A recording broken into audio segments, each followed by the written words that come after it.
Swayam Prabha. Digital India. Educated India.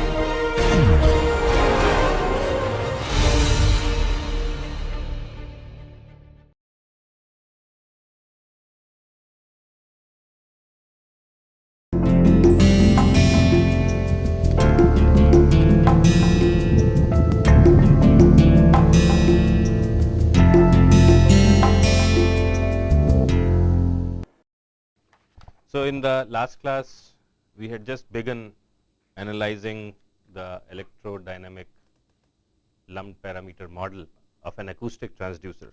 Where we left in the last class was that we had identified some breakpoints or resonance points. Specifically, there was an electrical resonance between RE and LE, and that was happening at around 1820 hertz. That is what we calculated. Then there was a resonance as a consequence of CM and MM, and that was happening at 89 hertz.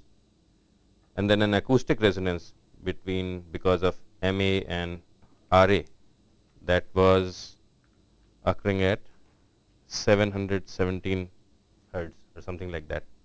The other thing we had done was that we had decomposed this transfer function V naught prime over V naught in terms of U coil over V times V naught prime over U coil. So, what we will do today is we will develop a board plot for the first ratio U coil over V and see how it changes as frequency changes, and then we will also develop a board plot for the second transfer function V naught prime over U coil. And then once we have these two board plots together, then we will add them up and see how the overall transfer function of the overall transducer looks like. As we develop this relation, you may want to remember that an ideal transducer should have a very flat transfer function over a range of frequencies. So, the wider that flat area is from an ideal standpoint, the better it is from a listening purposes.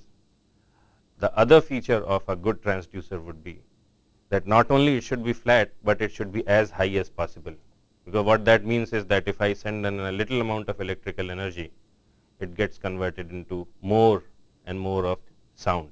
Typically, the efficiency of very good acoustic transducers does not exceed 1 or at the most, if you are really smart, 2%. So, that should give you some overall perspective. The overall efficiency of a sound system or a transducer hardly exceeds 1 or 2%. So, we will start developing a relation for U coil over V, V naught prime over U coil. So, we will do this in two steps. Step 1 is we are going to do V naught prime over U coil.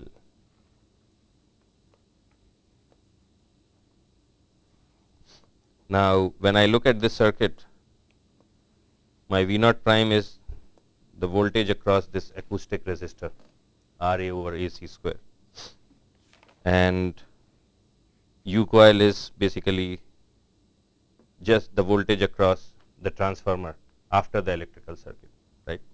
And the current in the mechanical circuit is essentially force, and the current in electrical circuit is obviously current. So, when I look at this circuit, what I infer is that to get this ratio, all I have to consider is basically the element MA times AC square and RA over AC square, right? That is the only thing I have to worry about. So, the equivalent circuit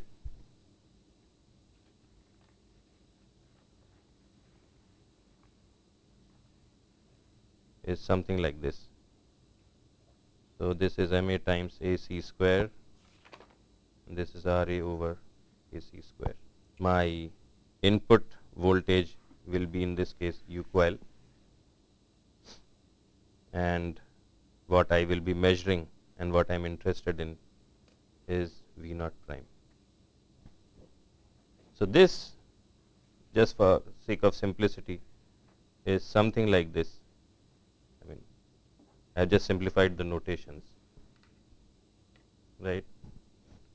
And if I compute impedance,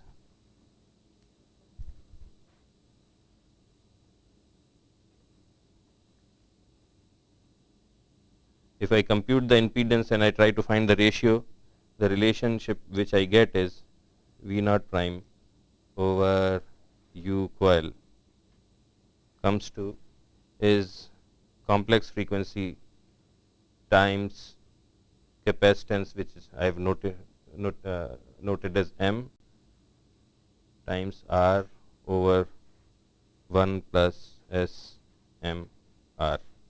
So now I construct a board plot.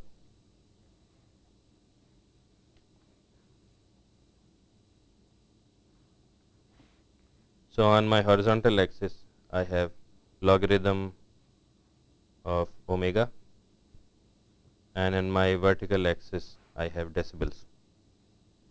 Omega tends to 0. How will the board plot look like?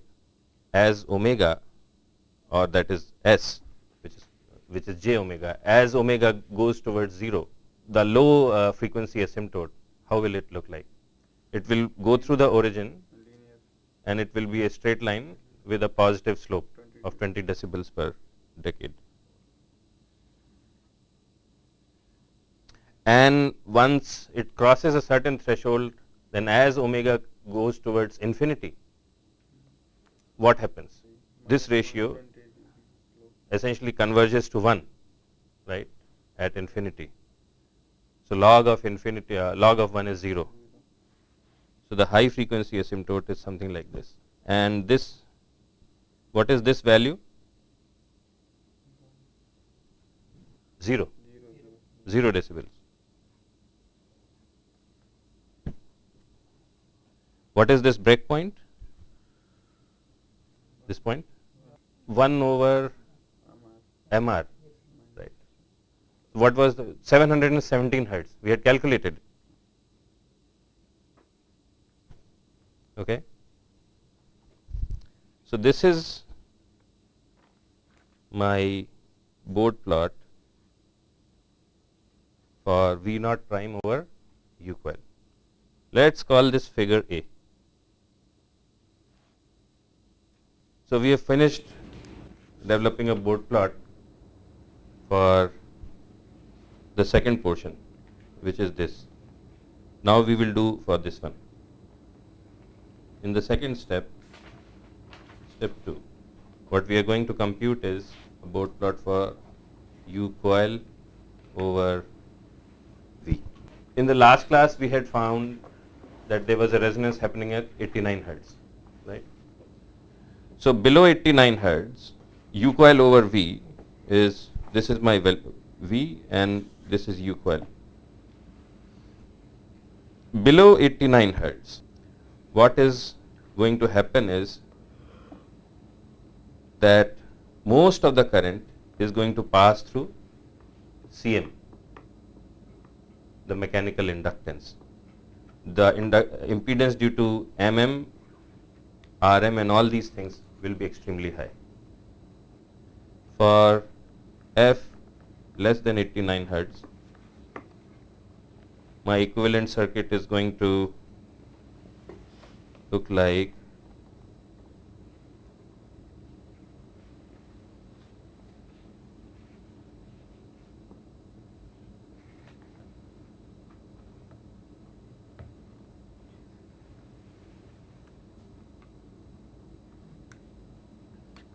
CM,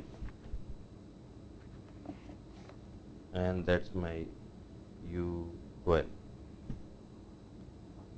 Why did I neglect LE in this circuit?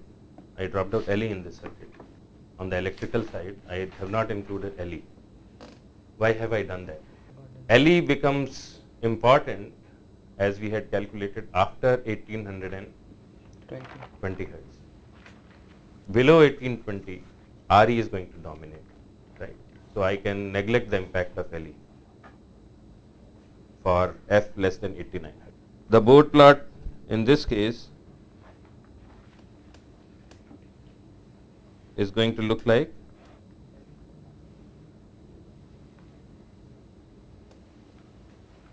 how will it look like? It will be a straight line slanting positively, and the slope will be 20 dB per decade.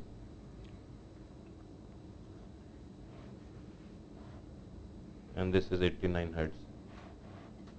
Okay. So now I have to go from 89 to, what is the next breakpoint? 717 hertz, right? So for F,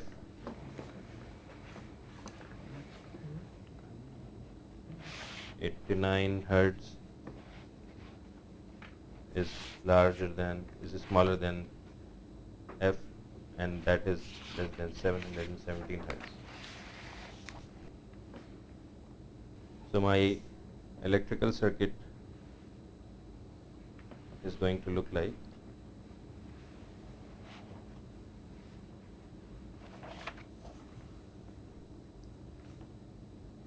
so. Now I will have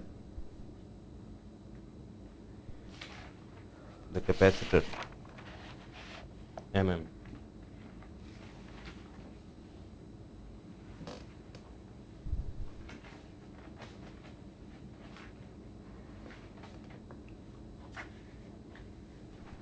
and both these capacitors are going to be there, because very low current is going to pass through this inductor, because I am above 89 hertz, and the capacitors will become active. Then the last what you do, sir?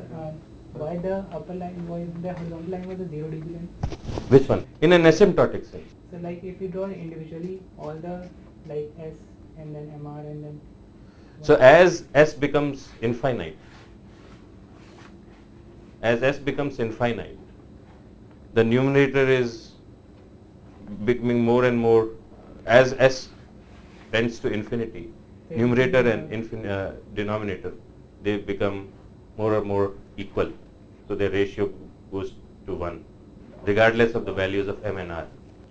So this is my reduced circuit for this frequency range 89 hertz to 717 hertz.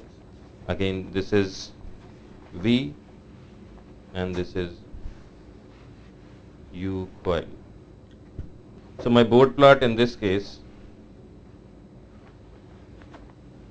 and as frequency goes higher and higher, the impedance offered by these, so I get my this was my original line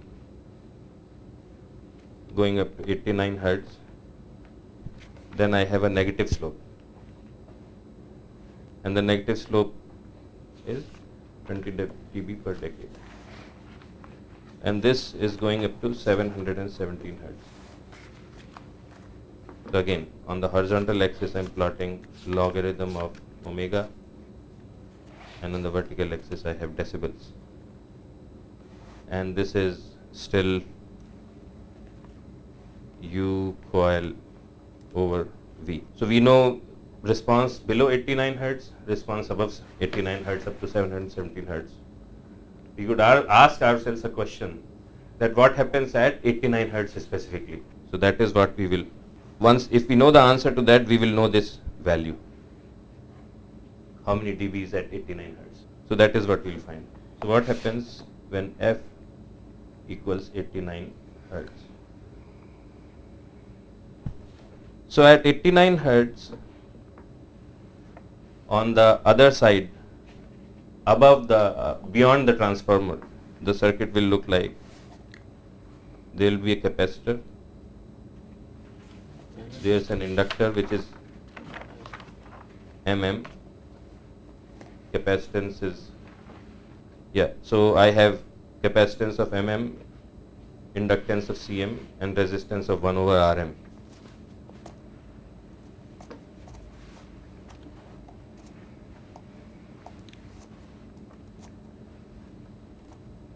So in a general sense I am just calling them LCR. And when L and C resonate and they are in parallel, their overall impedance, does it go to 0 or does it go to infinite when they are parallel? It goes to infinite. And we will see that. If we just find the impedance of this block, Z block, is 1 over SL plus SC inverse equals SL 1 plus S square CL, right? So at resonance, the impedance offered by this entire block is infinite, because 1 plus S square CL becomes 0, right? So no current is going at resonance when an inductor and capacitor, they are in parallel and they resonate. No current flows through them, and all the current goes through the resistor. Our original question was that what is happening at 89 hertz? What that means is all current is going through the resistance.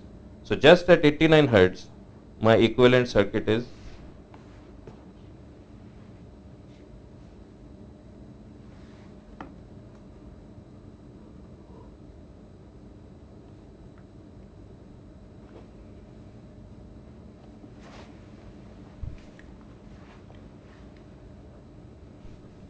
U coil.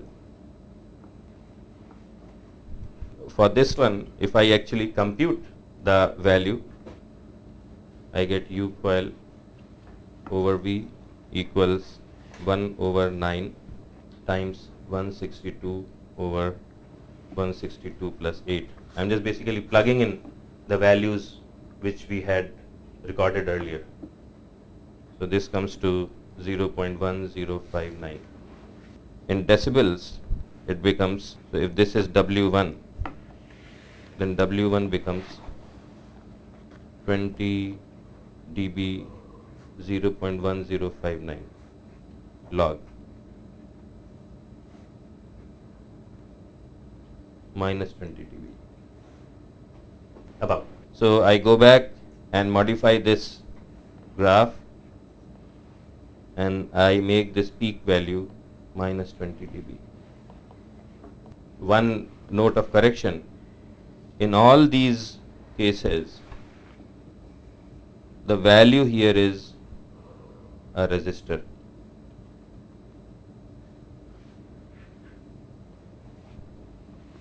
Below 1820 hertz, it's going to be a resistor, because that is larger than the inductor and both are in series.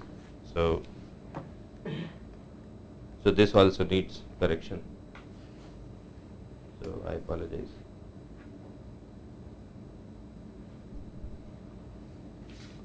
So now we have figured out a board plot from 0 hertz. At 89 hertz, this value becomes minus 20 decibels. Beyond 89 hertz, again it will start rolling off at a slope of minus 20 dBs per decade. So our next one is for the range 717 hertz to 1820 hertz.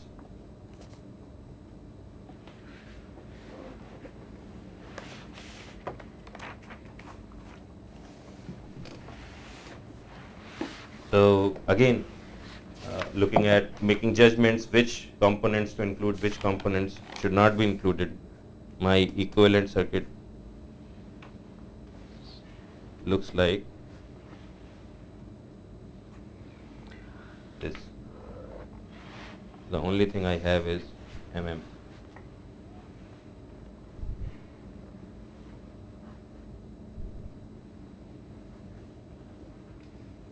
This is my U coil, my RE.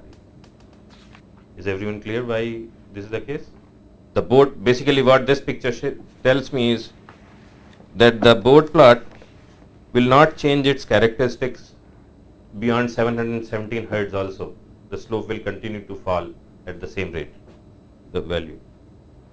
So my modified board plot becomes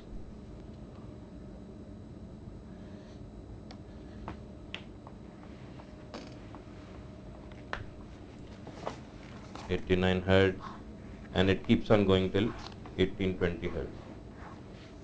That's my omega. This is in decibel, and what I am plotting is U coil over V. This is up to 1820 hertz.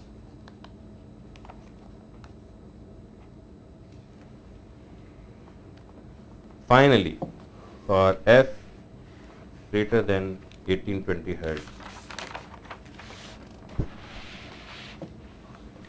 I get, so here I have a resistance and a capacitor. Above 1820 hertz, what is the change going to happen? Inductor becomes active. The electrical inductor becomes active.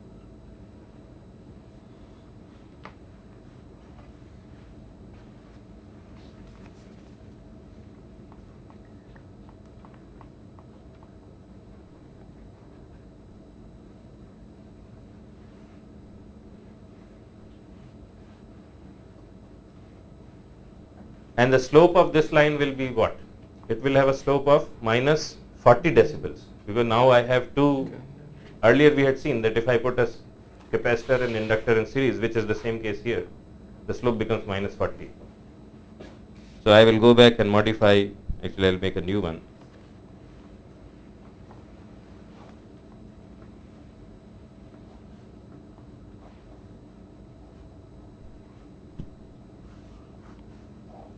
Clearly this figure is not to scale, and this value is minus 20 decibels.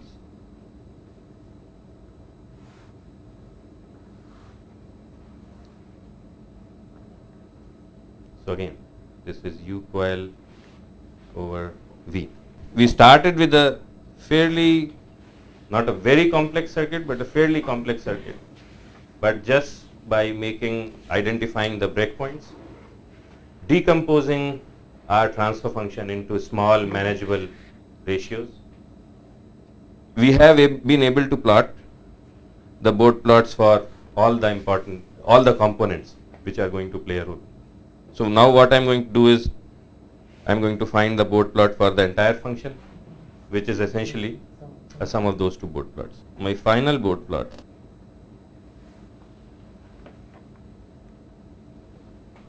will look like something like this.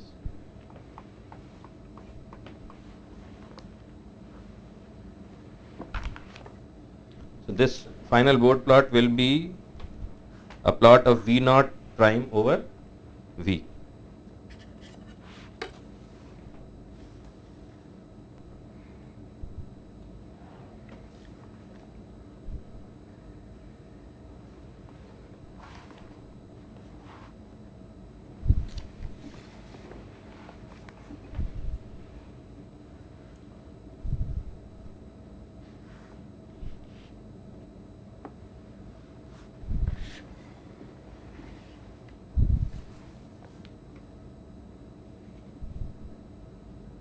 What is this slope? The slope of the first segment, 40 degrees.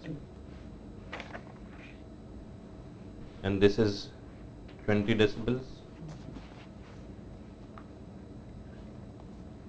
And this guy is minus 40 decibels per decade. Looking at this picture, what conclusions do you draw? They should operate in the range of 89 to 770. So that is the first thing, that from 89 to 717 hertz, you can use it, and whatever is going in, it will be faithfully reproduced at the same level. Output response will be same. It will have a flat response. Now, in this entire analysis, I mean, we have plotted it up to infinite hertz. This range could be as high. But as we were developing the lumped parameter model of the entire system, we had made certain assumptions. And the most central assumption was, my size of the transducer or radiating area shall not exceed lambda over 2 pi. Right? So I have not done the calculation, but the validity of this board plot is only good to the extent that whatever, let's say lambda over 2 pi comes to 1200 hertz. I have not calculated, but you can go and calculate what that number is. So this board plot can be relied upon only up to that particular frequency. That is the second thing. Right? The first one is that I have a flat frequency response from 89 to 717 hertz. If everything else is good, then I can use this in this range. The second thing is that I may have to restrict the usage of this board plot at a cutoff frequency which corresponds to lambda over 2 pi. So we have to cut. The third thing in lumped parameter model is, especially from mechanical standpoint, is that I am assuming that the masses are rigid. I have a diaphragm and it just moves like this. Now in reality, when you have any membrane or any structure, it has its own modes. It could be that the diaphragm starts breaking up, meaning that it starts exhibiting its own modes at 300 hertz, 400 hertz, I don't know. If that is the case, then that is another word of caution, that this particular board plot has its validity as long as rigid masses remain rigid. We have assumed that the diaphragm is infinitely stiff and it does not bend and twist as it moves back and forth. So someone, while this analysis is done at a more detailed and a refined level, someone has to go and do a modal analysis of the diaphragm using some finite element methods and stuff like that, and figure out what are the modes at which the diaphragm starts exhibiting its own. It is no longer rigid. So that is the third thing. In industry, what is preferred? In what sense? So like lumped parameter system or? No, lumped parameter model, it gives you a guideline. Because it's a relatively straightforward way. Just doing the diaphragm, finding modes of diaphragm, all it will tell you is that the diaphragm is going to have. So when you do, this is your diaphragm, right? And then here you have a voice file. I'm exaggerating. Can everyone see this, or can you see it? So, and then there is a suspension here.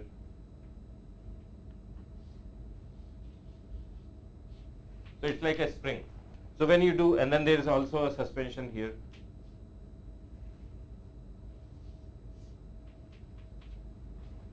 So when you do modal analysis of this using finite element method, you model, you may create elements on the spider, you create elements on the surround, on the cone, everywhere. You have elements and then you do modal analysis. Naturally, the first mode which the finite element analysis shows, it will spit out, will be what? It will be equivalent to your mechanical resonance, K over M, right? So there's a K associated with these springy elements, and then there's the overall mass. So the first mode will be, let's say M1, will be, I don't know what we calculate, K over M, 75 hertz, right? So it will calculate it is 75 hertz. So what that means is that this entire structure, and when you draw the mode shapes, you will see that finite element will predict that this entire thing moves up and down in the modal analysis. That is a pistonic or a rigid body motion. That is fine. And maybe some other mode, M2, what it will do is that it starts, instead of moving like that, the cone also has a propensity, the structure, to do this, right? I mean, it can move like this, it can also do this because it is hinged here. But at a higher frequency, so this can do this. So this is called rocking mode. This is going too deep into transducer design. We are not developing sound systems in this class, but since you asked. But still higher, what starts happening is, maybe in the next class I'll show you some pictures, that this cone, it no longer remains rigid. So it starts doing, suppose this is a cone surface, it starts doing something like this. And then you have to, this is 3D, when you do a 3D picture of this, 3D, if I look at it from the top side, you will see something like this. So some part is coming up, some part is going down, and so on and so forth. What that means is that the cone is no longer rigid. So at frequencies above that particular number, the value or the faith which I will have in the predictions of my lumped parameter model will be limited. They may still be valid in a quantitative sense, but they will still qualitative sense, but they will have a limited validity. So, but again, we start typically from lumped parameter model because it gives you an overview, how the system is going to behave, and it's very easy to tweak specific parameters and adjust this flat range, right? If I want my flat range from, let's say, 40 hertz to 1000 hertz. Suppose the requirement is that I want my particular transducers to start working from 40 hertz to 300, 400 hertz. Then I can use this kind of approach to figure out what are the optimum parameters. How much is my moving mass going to be? Once I know that, I can figure out the size and the thickness of my cone in different parts, and I can design them. I know from this approach what is going to be the stiffness of my system. So then accordingly, once I have that target number, I can design the shape of my spider, shape of the surround, and figure out how to get that particular number. It also tells me what is the value of BL going to be, which helps me in design the magnet. The same model also tells me what is going to be the optimum value of RE, which helps me design the voice coil. It also tells me what is going to be the optimum value of AC, radiating area, and that essentially helps me understand how big my transducer has to be. So there's a very strong value in using this approach in figuring out the overall design at a course level. And once I have figured out at a course level important parameters of the design, then I go part by part and design them at a more refined level. So that is the value of this system overall, at a system level, modeling the entire system. So what we will do again in next 10, 15, at the most 20 minutes is we will play with a couple of parameters in this circuit and see how it impacts the overall response of the system. So that will again give you a flair, the value of this particular way of modeling transducers. What we had assumed in this particular model was that the transducer is mounted in, how is it mounted? Infinite baffle.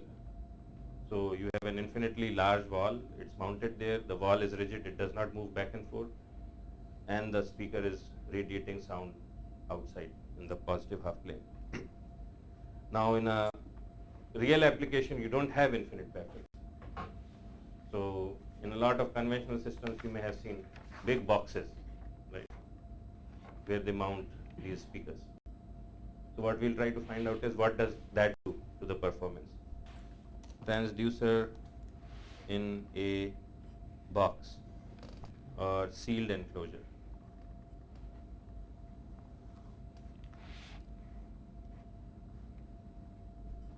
So I have a box.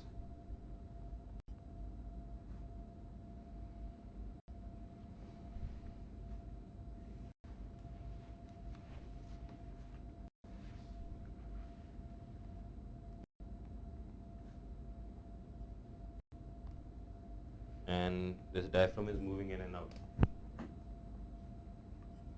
And let's say the volume of this box is V0. Physically, we have talked about this earlier. What does a volume do? Right? It acts as a spring.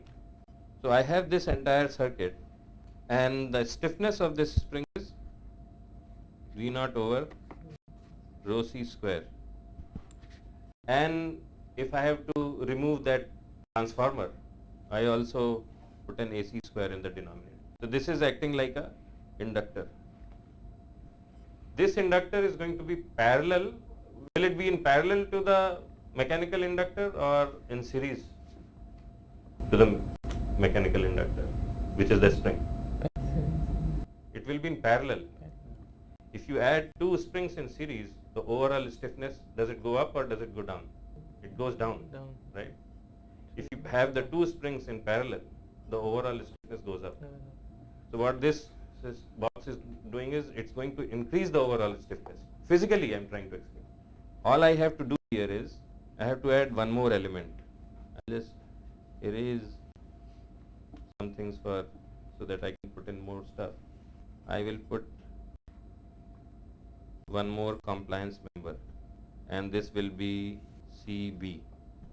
compliance of the box. That's all I'm doing, right? And the compliance of the box is this value. To make my life simpler for analysis purposes, I can assume that CB equals CM. It makes things simpler. What that does is that my FM, mechanical resonance, it goes up by how much? Basically, if CB equals CM, then I can add these two up together, right? CM and CB, I can just make the overall thing as 2CM. My mechanical resonance will go up by a factor of √2. My overall system response will be, this was my original curve,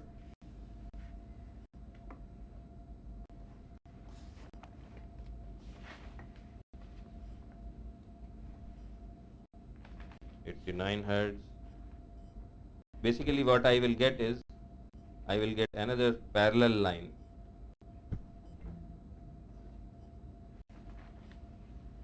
this is 89 times √2.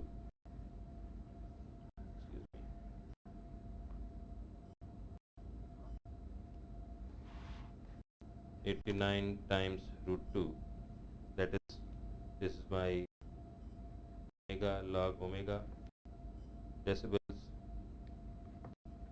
So the dark black line, solid black line is the original line.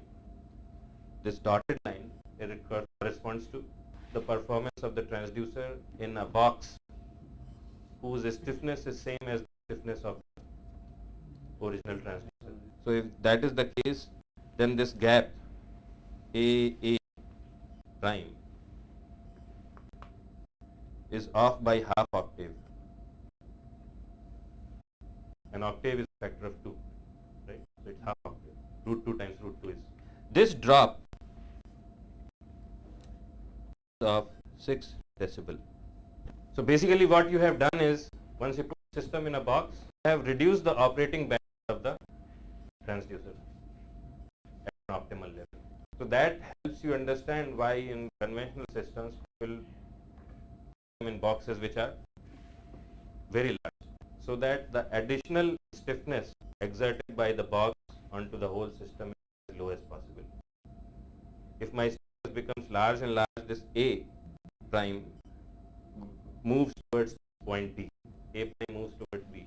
So if I have to bring it closer to A, then I have to keep on increasing the size of the box. So that's why in a lot of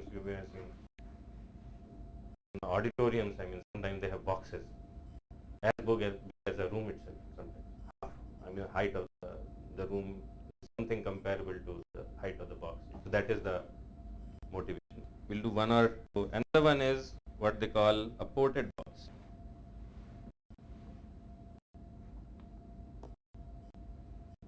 We have talked about this ported box earlier in one of the earlier lectures. We'll again revisit it in context of the parts which we have developed. So I have my original transducer, and then I have a port. So its length is L, its area is AT. What this does is, it adds the following elements to the circuit. There's a radiative impedance, so it is V0 over rho naught C square AC square. This is basically the stiffness of the box, and then rho naught L over AC times AC square. This is the acoustic mass which we had talked about earlier. Port sides act as acoustic masses. So in this circuit,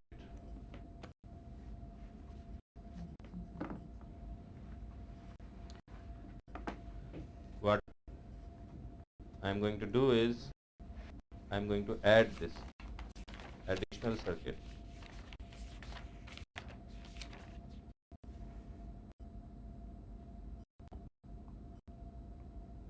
This value, the inductance is V0 over rho C square AC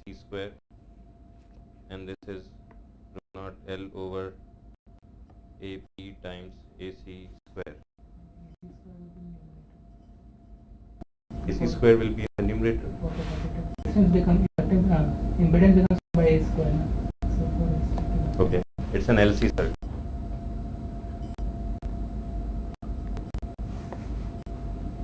Now I am interested in two parameters. One is whatever is the volume velocity in physical sense, sound coming out of the port. That is one thing I am interested in. The other thing which I am interested in is what is the spectrum of sound as it comes out of the speaker. There are two sources which are radiating energy. So this is I can call it V cap. Sound is coming out of the speaker, that is one surface. Sound is also coming out of the port, that's another surface. I am interested in both of them. And in a very qualitative sense, we'll try to see how things change at resonance, below resonance, above resonance, and so on and so forth. So the first thing is that this additional circuit has its own resonance. So it resonates, which is there in blue. Because the capacitor and inductor are in series, their overall impedance goes down to 0. Sure. When they are parallel, their impedance shoots to infinity. So when that happens, almost all current goes through this loop. So at resonance of this LC circuit, you will have a peak in terms of dBSPL, but it will be in a narrow band around the resonance itself. So one, at LC resonance, all current goes through port. I'm putting port in parentheses because I'm using mixing current with port.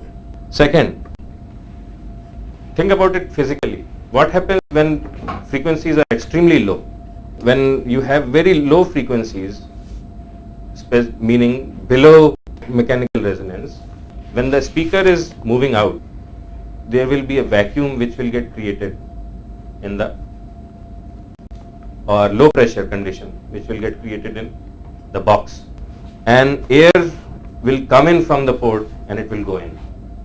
You have a suction condition happening when speaker is moving out. So the transducer is trying to generate a positive pressure and port is trying to generate just the inverse of it, and both these things will almost cancel out each other at low frequencies. So the output at low frequencies will be negligible. Point about frequency is important because at higher frequencies, the time it will be required, the inertia effects will become important enough so that the time required for air to come in and compensate for the pressure will not be large enough. So at higher frequencies this will not happen, but at low frequencies this will happen. At low frequencies, very low output. But this case will happen with all sorts of speakers. All sorts of speakers. What is low frequency depends on the system parameters, but it is not specific to this particular transducer, but it will happen in any case. Third, at mechanical resonance implying CM and MM, when they resonate, the overall impedance we had seen was infinite, right? Because CM and MM are in parallel. What that means is physically that at that point the piston does not move much, even though current is going through. There is impedance, then it will not move much if the impedance is infinite. So the piston does not move much, and all the energy it gets channelized through the port. All the energy gets channelized through the port. So the volume velocity at mechanical resonance of the port is very high. So you can design the system in such a way that at resonance the volume, the contribution of port is high at specific frequencies where the transducer itself is not contributing, and at other frequencies where port does not do much, your transducer plays an important role. So what this system does is its performance is still not as great as that of an infinite baffle. But in reality, you cannot have an infinite baffle. And if you want to get closer and closer to infinite baffle, you need very large boxes, which is not practical. So people have started using, in a lot of cases, ports. Even in small sound systems, boom boxes which you may have, you may see a small tube going right. Support. There's a volume inside and there's a port inside. That's how it is physically. The third example we'll consider is increased mass.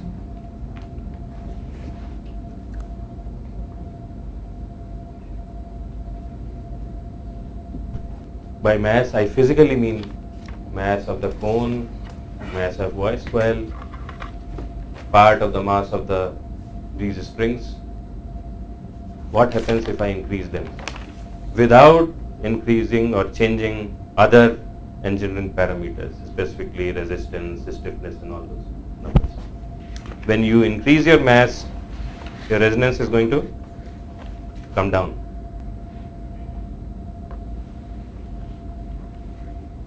So that's my original curve. When my mass goes up, then in theory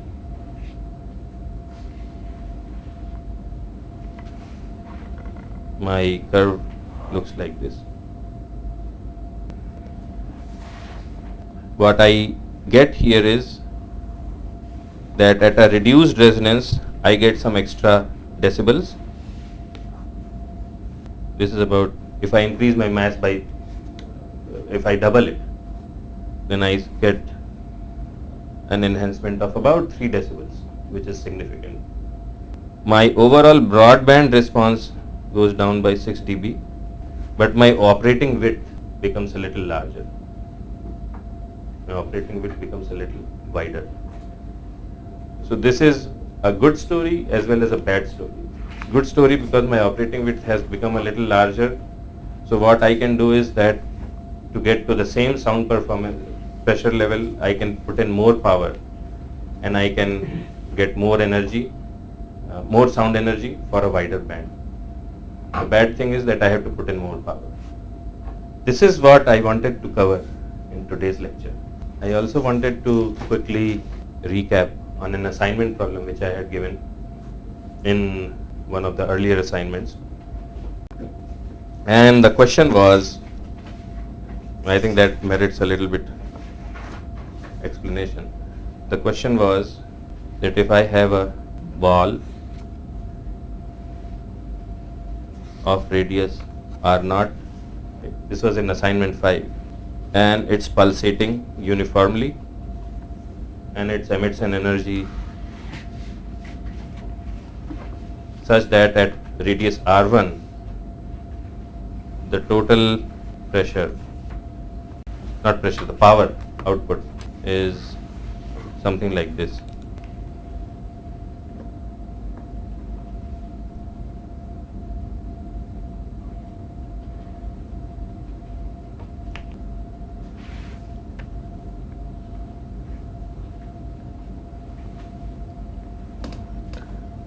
Right. This corresponds to T time period.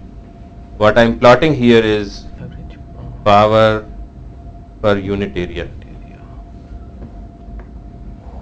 This value is 3 times positive number m. This value is negative m. And one of the questions was that if I have this graph, what is the phase difference between pressure, outward going pressure and velocity waves? What is the phase difference, phase angle of the outward going wave? So there were some questions on that particular, this particular part of the problem. So I just wanted to capture that. For starters, what is the average power in this case? Mod m into 4 pi r. M times 4 pi r square. 4 pi r square because this is power per unit area. Some people miss that. We know that power per unit area, we had developed this relation, is half of real PU star plus half of real P U E 2 j omega t. Now, before I go more into detail, I just wanted to, just by looking at this picture, we can make some inferences. That given that there is -1, this graph for power is not symmetric. If it was perfectly symmetric, then the average power will be 0, right? What that means is that it will not have any resistive element in it. This is a combination of some resistive element and it's an inductive or capacitive element in the overall system. And we know that for a point source or a source of finite size, as it emits radially into far field, there is a real component in its impedance and there is an imaginary component. This asymmetric function is a consequence of the presence of real and imaginary components. So this picture should give us some idea how to figure out what is the phase relation. If it was perfectly symmetric, then the phase would have been either -90 or +90. Right? If it was, everything was zero or positive, then the phase would have been 0 because it is purely resistive. The expectation is to figure out what is the phase difference and finding it actual number based on the information provided. So this is, I develop this further, real P plus over R1 E minus j omega R1 over C, that's my P, times U star, so that is P plus star over R1 E j omega R1 over C times 1 over Z star, right, plus half. So now I will expand the second component. This one is P plus over R1 E minus j omega R1 over C times U. So it's P plus E minus j omega R1 over C over R1. U is basically P over Z, right? So I 1 over Z, and then I have E2 j omega t 1 over Z star is 1 over, what's that relation? Rho naught C minus 1 over j omega R1 rho naught. 1 over Z is this entire thing, there's no negative sign but there's a positive sign. So Z star is just basically I put a minus. So I plug this up here. I know that power over area is also, the other thing is it 3m, 2m, 2m?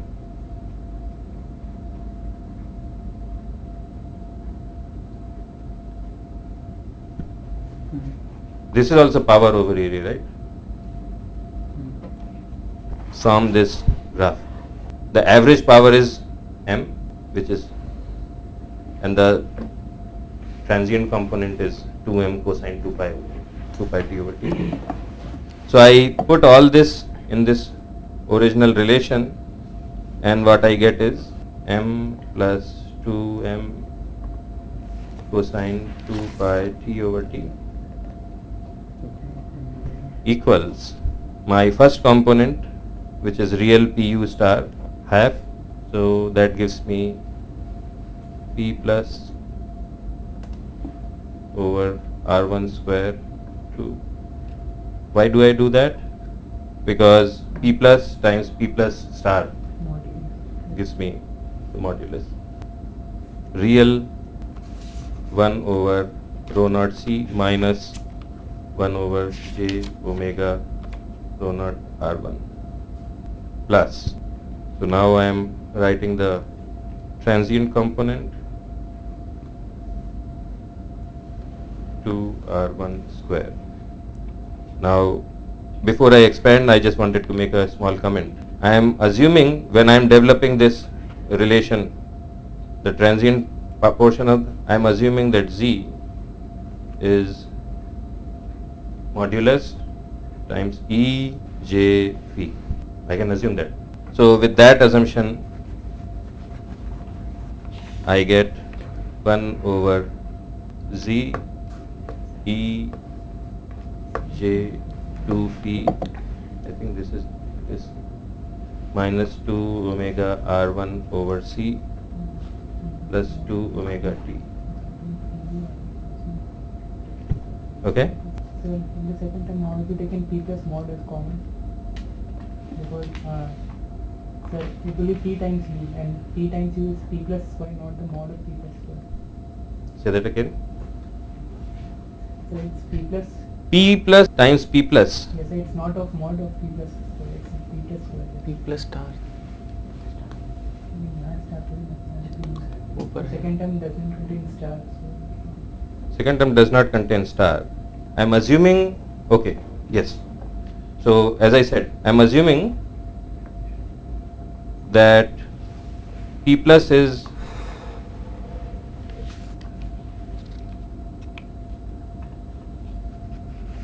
oh, I am sorry.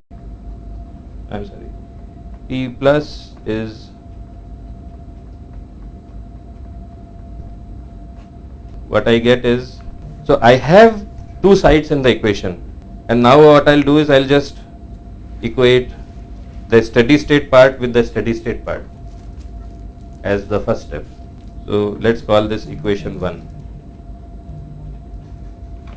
So comparing steady state parts, I get second term will not have 1 by mod Z, it will be it won't have 1 by mod Z. I'm just talking about the first part only. No sir, the second term you will written. Yes, you are right. See. So comparing only the steady state parts on both sides, I get times 1 over rho naught C. Okay. So my P plus becomes 2 R1 square rho naught C times M. So now I use this equivalence, put it in transient, and then equate the two transient portions sides. So what I get is, using that exercise, 2 M cosine 2 pi T over T equals M R1 square and 2, they get cancelled out, rho naught C, real portion of this entire thing, exponent J2 phi minus 2 omega R1 over C plus 2 omega T over Z.